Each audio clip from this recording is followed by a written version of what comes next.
تو most common جو dream دیکھا جاتا ہے وہ گھر کے متعلق ہوتا ہے۔ کلام میں لکھا ہوا ہے کہ تم جو ہے وہ خداوند کا مقدس ہو، خداوند کی ہیکل ہو۔ ہم جو انسان جو ہے خدا کی ہیکل ہے جہاں پہ خدا رہتا ہے۔ تو جب بھی گھر ڈریم میں آ رہا ہے اس کا مطلب لوگ ہوتے ہیں۔ گھر جو ہے وہ شخص کو ظاہر کرتا ہے اور گھر کی صورتحال اس شخص کی صورتحال ظاہر کرتی ہے۔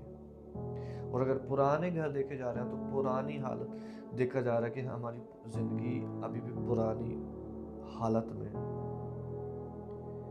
ہم نے گھر کو بہت اچھا تو بنا لیا ہے فزیکلی، لیکن ہماری جو اپنی زندگی ہے وہ پرانی ہی پرانی ہے۔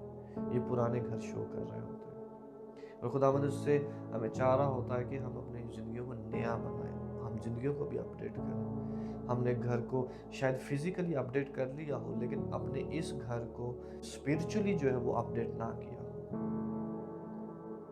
اس وجہ سے جو کچھ ہم گھر میں ڈسٹربنس دیکھتے ہیں وہ ایکچولی ہمارے اسپرچول لائف میں ڈسٹربنس ہوتی ہے۔